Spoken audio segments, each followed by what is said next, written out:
You're listening to Honey, We Made a Disney Podcast. Two friends since first grade, now dads reliving the Disney movies we grew up on with our own kids. I'm Eddie Ferguson. And I'm JB Wagner, and you need to, I just,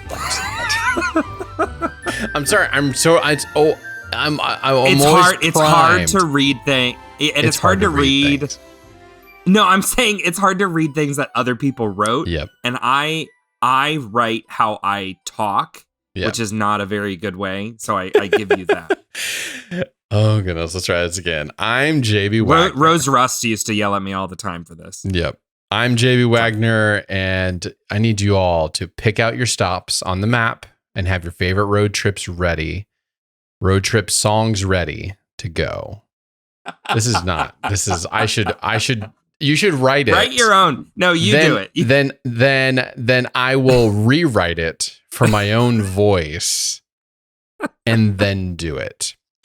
And I'm JB Wagner, and today y'all got to get all your road trip songs out. Get your JT 2020 experience ready to go, because we are going on a long trip with this review of today's movie, which is a Goofy movie. But first, Eddie, how you doing?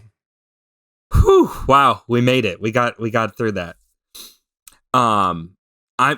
We were getting a little tongue twisted on a Goofy movie, and I have to share a family story that is not dealing with the kids, but with my mother. Oh, I'm already in for this. So I gave my mom a little bit of some shade, because I said, Mom, you know, JB's mom listens to our podcast. Shout out. And I said, do you listen to JB and I's podcast? And she was like, what is a podcast? Yes. Like, what's a podcast? So now that was a couple of weeks ago. Now she's taking a little bit more interest. So the other day she said, hey, what movie are you and JB going to talk about? And I said, we're going to talk about a Goofy movie. Oh, fun. Which one? And I said, a Goofy movie. Oh, yeah. Which Goofy movie? I said, no, Mom, a Goofy movie. That's the name.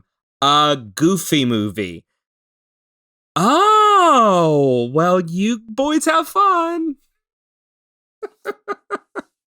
To be fair, there is an extremely Goofy movie, and there's a Goofy movie. Sure. But the common trip up there of a Goofy movie, but yes, a Goofy movie. That is funny. So it's good to know that Nancy is now on the train. I don't know if she's actually listening. I think she's just more aware that we are 31 episodes into this thing. Oh goodness. Well, it's funny because mom's not a big podcaster. No, she's not that. Your dad is though, right? They're YouTubers. Oh, they're big YouTube. They're not even just YouTube, like watching YouTube. They have their own thriving channel, which we've mentioned on this YouTube podcast many a times. Mm-hmm. Hanging with Herky. Go check it out. But it's always funny whenever I think about your parents and being over at their house. I remember your mom always, I think it was right before you got married, one of the last things she wanted was for us to just hang out in the living room watching a movie out in the living room. She didn't even want to be there. She wanted to be back in her own bedroom, fast asleep. She just wanted to know that we were there up late watching a movie like we used to do in college and right out of college. And I think that's what I think about. So Nancy, thank you. Thank you for being you. Yes. It's special. Oh my. So yes. What big Disney news do we have? Another something special. If you have been listening, you know that we have been watching all of the originals that come out of Disney, especially on Disney Plus, especially all the MCU content that's coming out. Big we've Disney already Plus fans here. Mm-hmm, we've already kind of detailed a little bit of watching Falcon and the Winter Soldier, but there's been a hit moment from the show that's kind of transcended. It's now into the land of memes everywhere.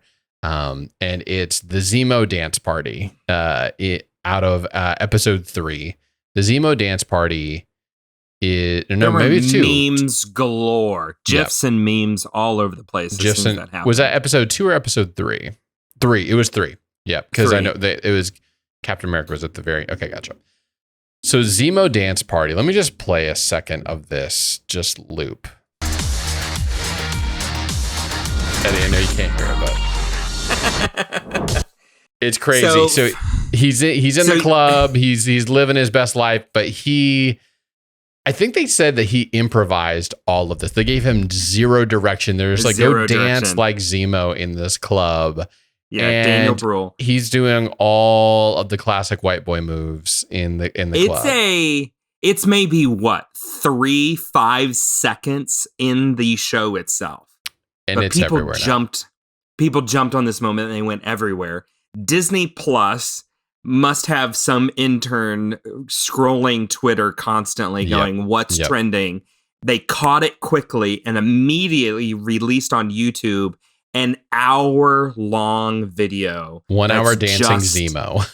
Dancing Zemo for an hour. It's a little bit of looping, but it's also unused footage from filming, and it is hilarious and a brilliant stroke on their part to like jump on such a moment like this. And now it hasn't even been released a week yet. This came out April 8th. What's the view count? And it's already at 5.3 million views. It's insane. And you have to watch a certain percentage of the video for it to actually register as a view. I mean, it's not Facebook. Facebook is any video stats on Facebook are all jacked up because they count some things, they don't count other things. These are somewhat fairly kind of like someone had to watch at least a few seconds of it, but yeah. No, 5.3 million. And people are just turning this on and just letting it run as like a screensaver all over college campuses right now. Or what a fun, just kind of thing to like throw up on the TV screen in the background. You know what? I might save this for I like to have a little bit of some coming in music as people are starting our one of our weekly meetings. And you know what? I'm going to save this thing and I'm going to put it in a special place because we need some more Zemo in our life. Eddie, there's so many things I want to talk about of this show, but we are waiting till the end till we get to the actual finale so that we can talk about it. Which we're not too far off. As 2 more episodes. This recording, we've only got 2 more episodes to release. So we, just like we did with WandaVision, we will have a special one-off recap episode outside of our normal run. But normally what we are doing is we are walking through all the movies we grew up on from 1988 to 2005, just trudging along year by year. And this one, we come to a seminal moment in Disney cult classics. And that is a Goofy movie. Cue the Disney sound effect.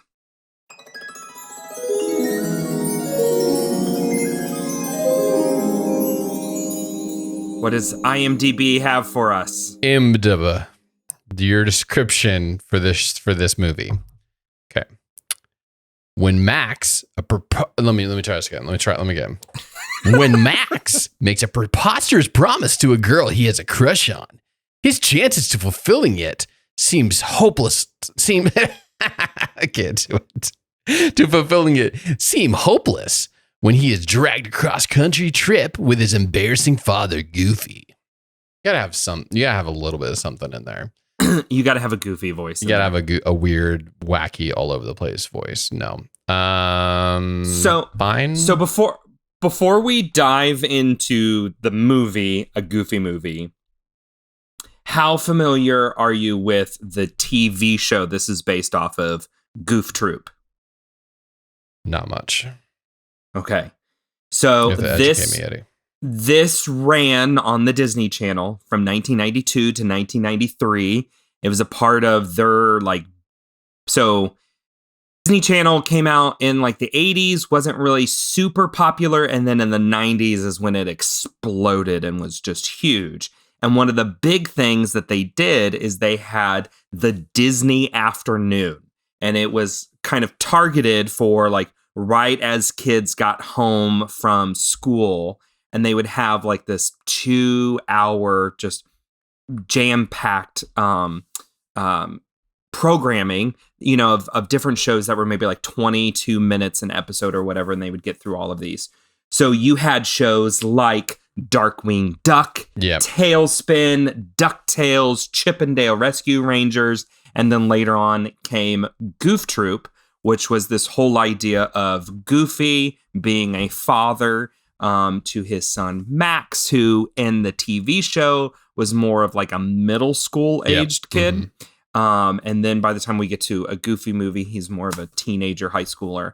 And so it's all set in kind of this suburban neighborhood where Pete is the next door neighbor. And, each episode, something crazy happens, and it's Pete and Goofy and Max and their son PJ, kind of these 4 main characters. And then, of course, that's what sets the stage for a Goofy movie, which comes out in 1995. I was familiar a little bit. Every time we've been watching the Christmas specials on Disney Plus, and one of the Christmas specials is Max having a letter to Santa and trying to frantically get it there, and Goofy messes things up, of course. So it was top of mind, just their relationship and all that kind of stuff. So when you say you've watched the Christmas specials, is it like our household where they're on repeat? And as soon as we end one, we have to move on to the next one and then repeat the cycle. There's a lot of repeating, a lot of watching them over and over again. My son really loved them. Yeah. Mine as well. It's Mickey's Once Upon a Christmas and then Mickey's Twice Upon a Christmas. And Mickey Christmas.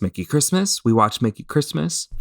So, so they make a big appearance there as well. So I grew up watching a lot of the Disney afternoon. There was a brief period where we had the Disney Channel, and then when we did not. But my grandparents always had the Disney Channel, and I was actually talking to my sister about this, because anytime we would go over to my grandparents' house, we would just like binge watch the Disney Channel as much as we possibly could. This has been a recurring. I don't know if it's you and I had this conversation or somebody else and I had this conversation, but there was something about our immediate family. Like we never had cable growing up, but then I would say, oh yeah, but my grandparents had it. And someone was like, yeah, my grandparents had it too. There was something about that where like the grandparents had the money to splurge on the cable. So the kids, you could come over to their house and you just sit in the back room and watch Disney Channel, Cartoon Network, something like that. So this must have been a recurring theme. I just thought I was the poor kid in town that didn't have cable. So grandparents knew what they were doing, right? Like, hey, we're going to have the thing that all the grandkids want to come. So like when all of this was first coming out, we did not have cable. And so, but I remember anytime we could, like we would try and watch as much of, and Goof Troop and honestly, all the Disney afternoon shows, were some of my favorites. And when Disney Plus came out initially, these were some of the first things that I rushed back to watch, was these 90s TV, animated TV shows. So that's kind of sets the stage for a Goofy movie and it's a funny show. Goof Troop is really funny. So since watching this movie, Lewis and I have started to watch Goof Troop together, and this is his new obsession. Is he wakes, even this morning he woke me up and he was like, oh, we watch Goofy, can we watch Goofy? Which is really funny because I can even ask him and say, hey Lewis, what sound does Goofy make? And he'll go, oh gosh. Oh, that's cute. That's adorable. Yeah, it's pretty cute. I was trying to remember, because I hadn't seen this movie in a long time. I was trying to remember if I had actually seen this, how much of it I'd actually seen, because there was a few moments I was like, I know that there's a river that they flow down. I know that There's a kid with something about Cheese Whiz, Cheddar Wizard. There I know they went on a road trip or whatever. I feel like I remember the day I watched it when I was maybe junior high. It was on like a Saturday afternoon with nothing else to do. We rented this movie. I think that's the only time I've watched this film. And I remember so little. I did not remember it was actually a musical with musical numbers. Completely forgot about Roxanne in this, even though she's like the catalyst for it. But I remembered the Leaning Tower of Cheesa. That's literally what I remembered from this film. Like nothing else. So it was funny going back there and going like, I've seen moments of this film and I cannot remember these moments that I should have. I don't know what was I doing watching this film. Just like I didn't have a phone that I would have been on that would have distracted me. But I gotta say, I'm right there with you. I thought I remembered this movie, and that's why I was talking about Goof Troop so much, because I realized that so many of the memories that I had that is this the moment where, this happens with the boat? And oh no, that was from the TV show. Eddie, did they change this film? No. Did they change this film? Because I don't remember Roxanne. I don't remember the musical numbers in this. Did they change this movie? Did we uncover something? We wouldn't put it past Disney to do such things. This isn't the first time they've changed This isn't the first time. No. I do remember, I remember the whole, again, the Cheese Whiz thing, yes, because I remember Cheese Whiz, that was like a big deal in like later elementary years, right? Of just like, this is amazing. An amazing substance. This is an amazing substance. But I remember Powerline. I like that stood out like very clearly, like that whole character and everything there.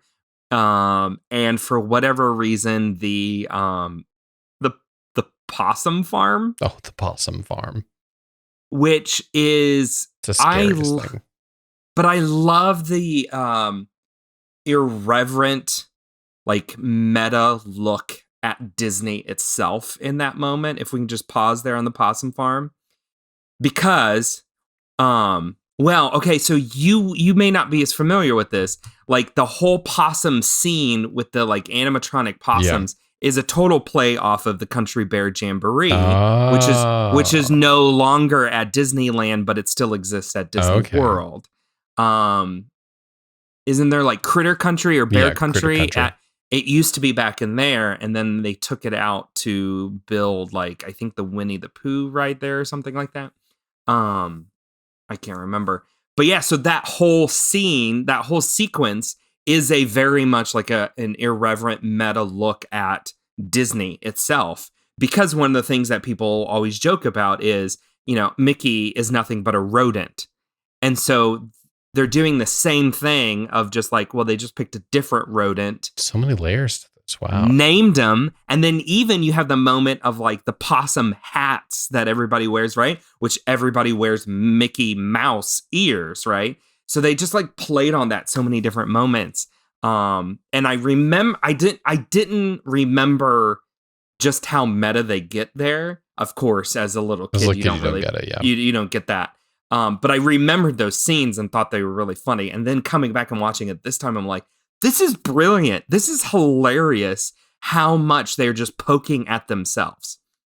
This is deep. I was not expecting us to go this deep on a Goofy movie. This is what you get here on Honey, We Made a Disney Podcast. We unearth the deep cuts. Wow. There's a lot of self-referential. He picked up the Mickey phone. There's a lot of Mickey references in this entire film.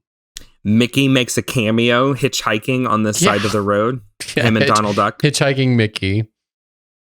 What does he say? Who's your favorite? Your best friend? Donald? It's like, oh yeah, that's right. They are connected to this. Yeah. There were a few moments that I appreciated. I surprisingly loved the Bigfoot stuff.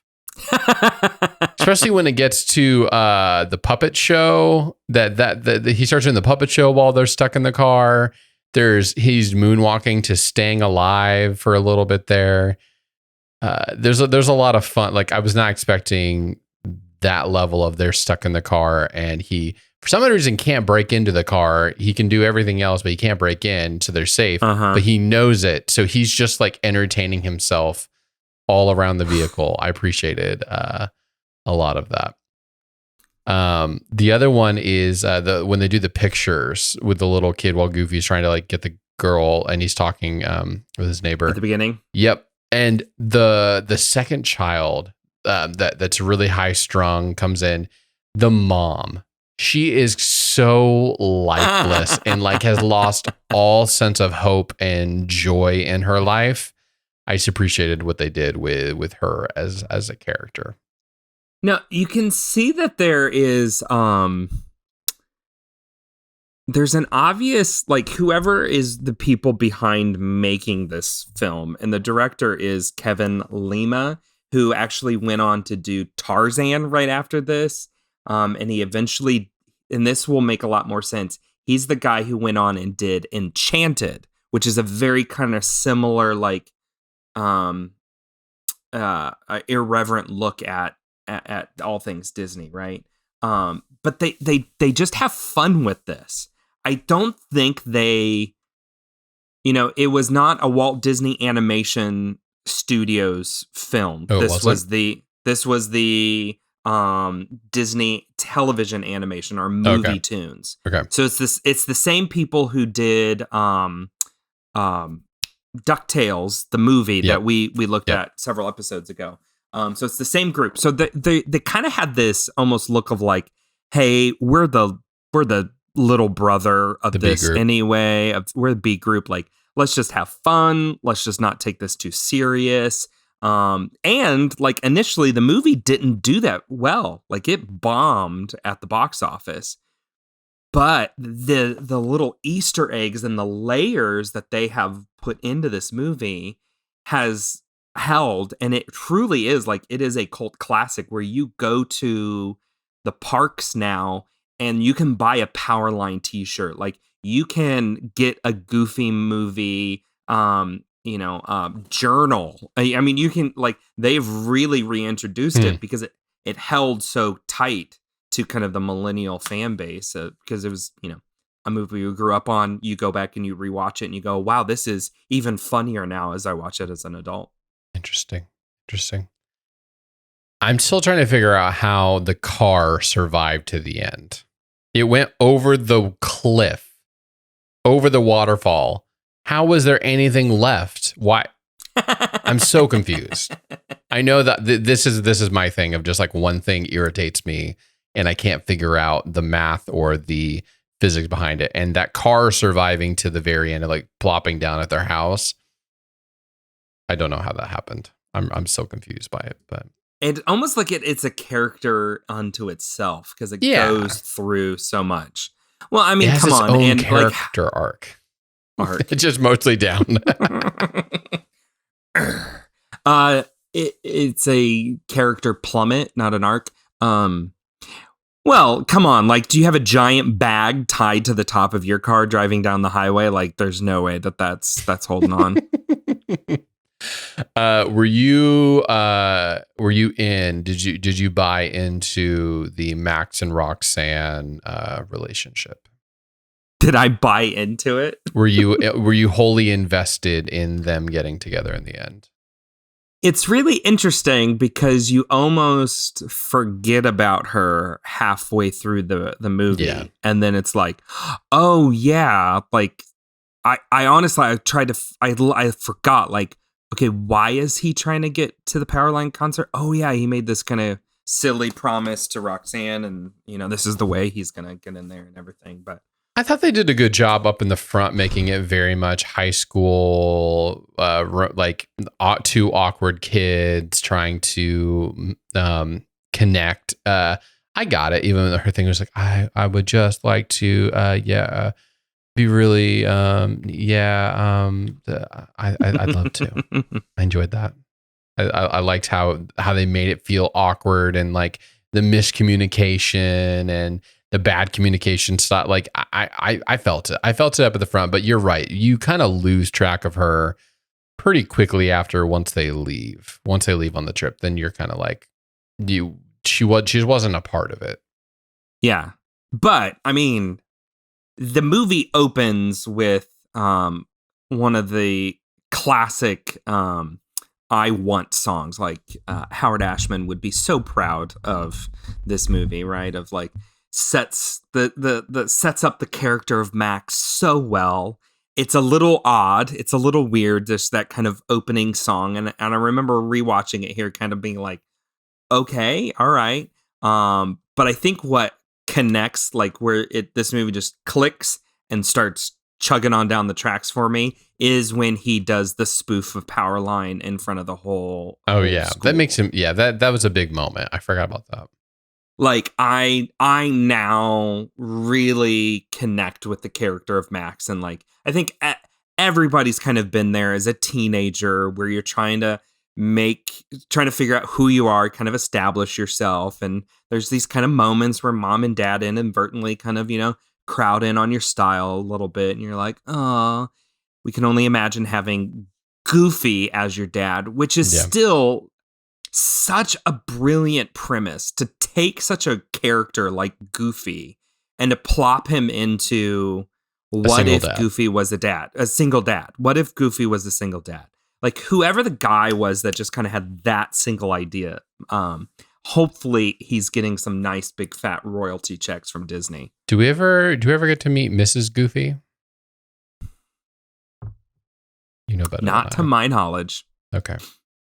I don't claim to be like an expert of Goof Troop, but let me just put that disclaimer out there. So I wrote a note down here, and I literally already I forgot most of the songs in this film, but I wrote down this note: opening scene. Is this supposed to be about puberty?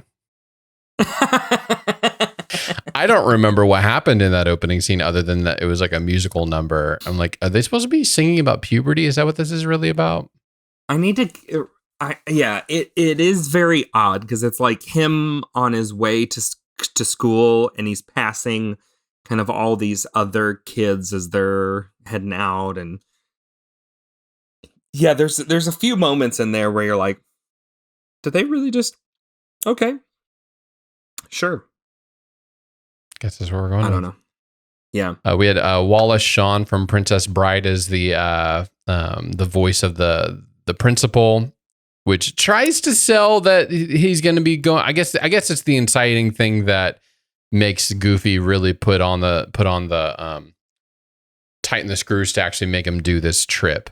But it's definitely over the top. Definitely like, because nobody really would be saying your son's going to be killed because they pulled a prank at school. But I guess we needed something to make Goofy go over the top.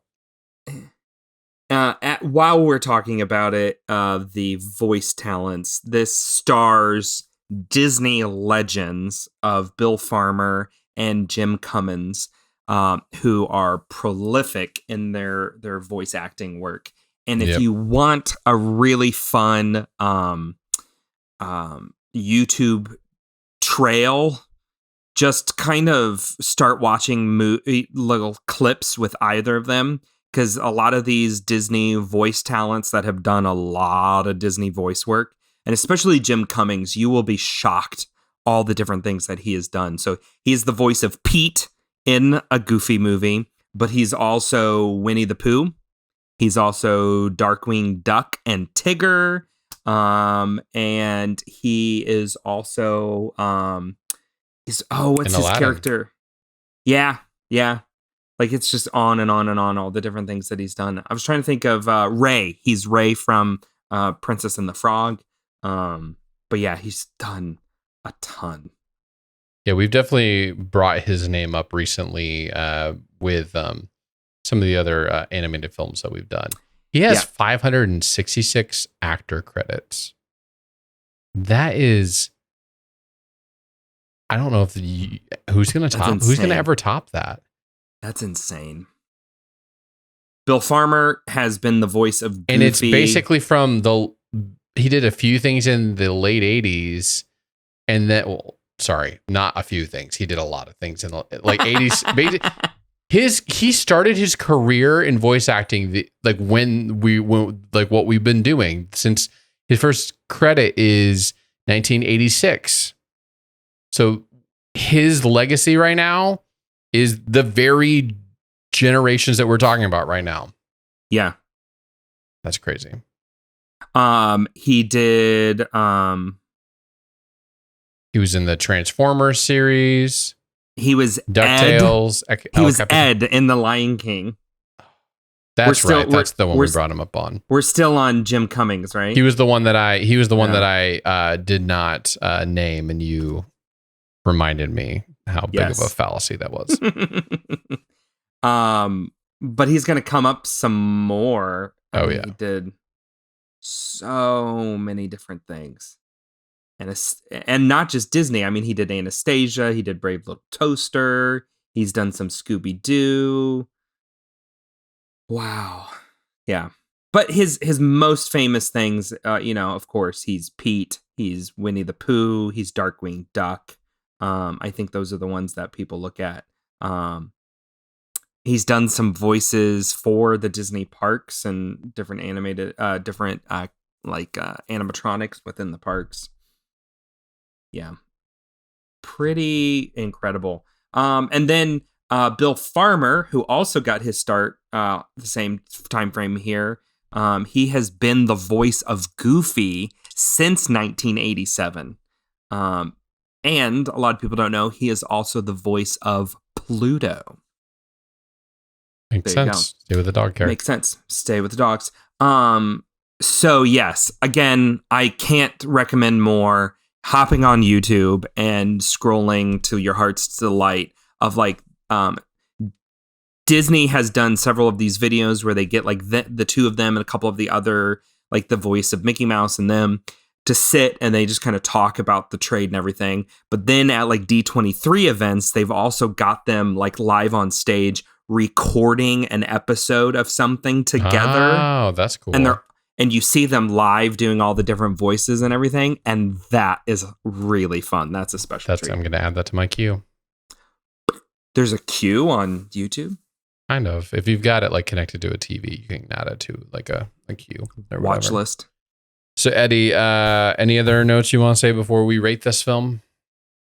Did you watch this with the kids? Watched half of it. Okay. They were okay. There was, I think the line he liked is, "I'm gonna sit on my butt." That was my son's favorite line. He always has a butt line that he likes. No, I this was a big hit. Like I said, Lewis has wanted to go back and watch this every day since we watched it. I do think the music is fun to this, especially kind of a little bit of a 80s Michael Jackson R&B feel to the Powerline songs. Definitely need to add those to some of my Disney playlists. Powerline was very iconic. Like it felt just like that era, and it was fun. And I think I was singing a little bit of it, but the rest of it, like the rest of the songs, I've already forgotten them. They're so weird, and I've already forgotten them, or they were cringy watching this high school, this kid trying to sing. It wasn't great. All the music in this for me, other than just the Powerline moments, were kind of forgettable. So. Agreed. Well, what would you rate a Goofy movie? We know, Eddie, my biggest question that I always ask is this rewatchable? Is it rewatchable? Because that's really what we're doing even here, is we're just rewatching what we watched when we were kids, or forcing ourselves to watch something we missed as kids. Yeah. I don't have any desire to watch this again, so I'm just going to give it a 1 because I can't get it. I can't get myself even excited to watch it again. The music was bad. There's also a level of it's the Mr. Bean humor. Me and Goofy don't have like a love relationship. It's more of a love-hate relationship. when my son wants to watch Goofy on stuff, I'm just like, oh, the Mr. Bean humor of just like, you always do the wrong thing, but you're like, it drives me insane sometimes. So I think I've made that about other characters. We've already talked about Mr. Bean and how we've talked about Mr. Bean and how wrong I am on every level. And that Rowan Atkinson is a comedic genius. Yes, whatever that means. You still haven't watched the video clip of him at the Olympics. I think I lost it. You better send me another. You better send it to me. I'm done sending this to you. I've sent this to you like a half a dozen times. Come on. I would give it, I'm going to give it like a solid 3. I think it's definitely not one of my favorites. Down the middle. But at the same time, yes, we will watch this again. Like, yeah, I forgot how much I love the Powerline songs. And it's triggered my love for Goof Troop. Like, Lewis and I are already starting to watch through Goof Troop together. Like, well, for that, I'm happy for you. Maybe I'll go back and see if my son wants to watch some Goof Troop. Don't give me the "I'm happy for you" line. I don't need your sympathy. I don't need your sympathy. Bless your heart. Some any dad tips that we got from this? I was thinking about if you're going to be a good dad, don't put your kids under your thumb. That doesn't work. The older they get. I do think that there's a great lesson here. I do think sons do need to go have adventures with their dads. I've had those with mine, and they've been a huge blessing and an opportunity for us to grow in our relationship. So I commend fathers to go have adventures with their sons. It's a good thing. Yep. And trying to think of any other unintended moral consequences of this film. I'm mostly thinking about the Chiza guy. It's always worth it. He got a girl in the end.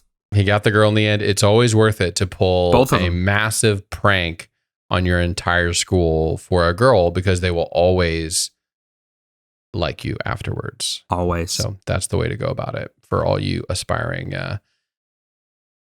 young men out there looking to try to woo the woman of your dreams. That's what took us so long, is we just weren't pranksters enough. We didn't get to pranking enough. Yep. Yeah.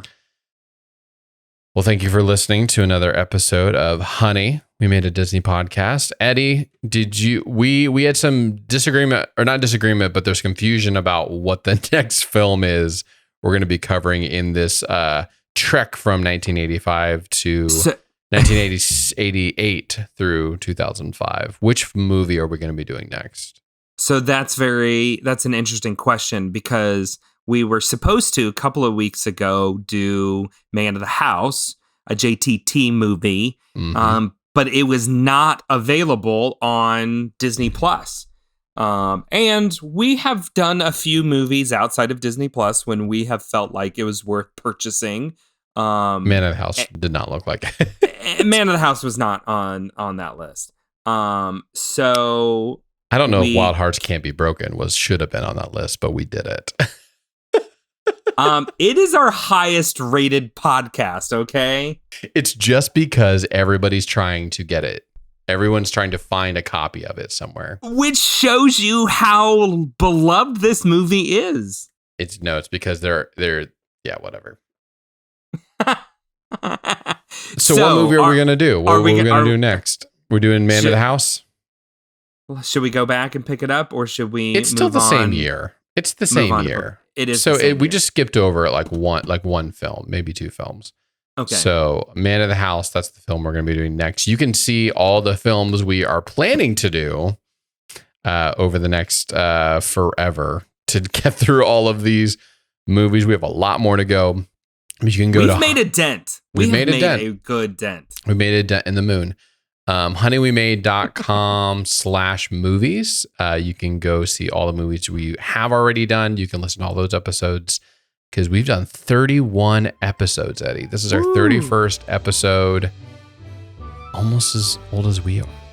That's how many we've done. And we are barely in the middle of 1990. right now. So yeah, there was a lot that came out in 1995. So. and there's a lot more to go. So thanks for listening. Please subscribe wherever you listen to podcasts, but thanks for listening.